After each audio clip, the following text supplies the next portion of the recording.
Well, hello and welcome back to the Bellicose Nation, my friends. Today I'm in a mellow mood. I'm not going to get into hysterics. I'm not going to talk about all the crazy stuff that's going on with the IRS and all that. In fact, I think that the attention paid to that particular story could be diverting some valuable attention away from the immigration bill that's working its way through Washington. And in fact, Ann Coulter, one of my favorite writers, one of my favorite talking heads, because she has long legs and a biting sense of humor. She's one of my favorites, and she did an article. It's called "When Did We Vote to Become Mexico?" And I thought I might share it with you. So I want to hear your comments afterwards. When did we vote to become Mexico? You know, for decades now, Mexicans have been about 30% of all legal immigrants to the United States, while only a tad more than 1% come from Great Britain. Now, is that fair? Now, granted, Mexicans have better food, but why is that the norm, to have nearly 30 times as many Mexicans as British immigrants? Now, we have been taking in more, think about this, we have been taking in more immigrants from Guatemala, the Dominican Republic, and Colombia individually than from England, our mother country. There are nearly twice as many immigrants from El Salvador as Canada, and 10 times as many that come from Australia. Why can't the country be more or less the ethnic composition it always was? And I'll tell you, it's a result of the insane government policy.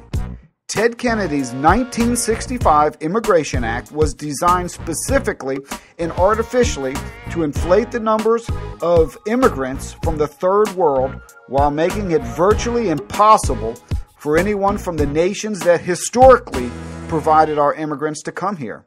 Pre-1965 immigrants were what made this country what it was for a reason. Listen to this.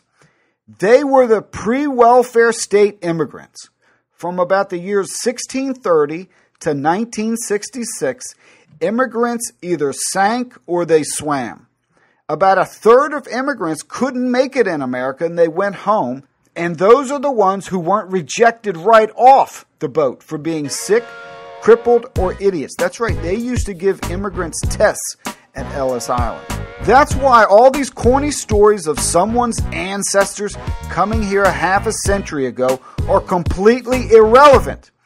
If their ancestors hadn't succeeded, their grandchildren wouldn't be here to tell the story because no one was there to give them food stamps, free medical care, and housing to stay, and then later vote Democrat.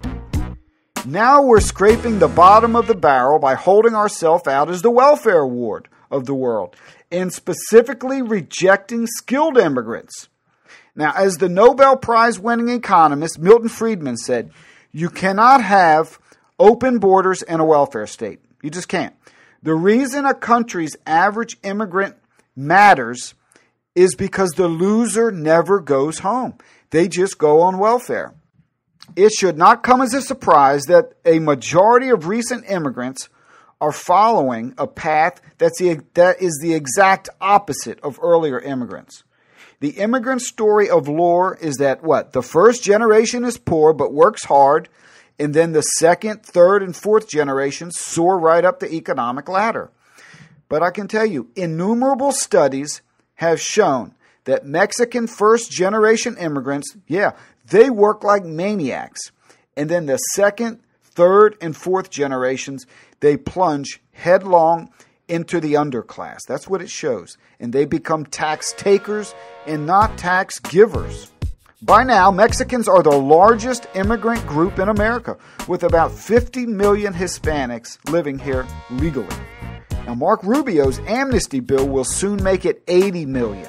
First, there are at least 11 million illegal immigrants, a majority from Mexico, who will be instantly legalized. Then we'll get their extended family under the chain migration system, where they can petition for their family members to come. Now, I wouldn't want that many Japanese, and I wouldn't want that many Dutch. Not that there are that many Dutch. Why do we have to become a different country? Was there a vote when we decided to turn ourselves into Mexico? No other country has ever just decided to turn itself into another country like this. Now, of course, the nation's plutocrats, they're lined up with the Democratic Party, in a short-term bid to get themselves cheap labor, of course subsidized by the rest of us, which will give the Democratic Party a permanent majority.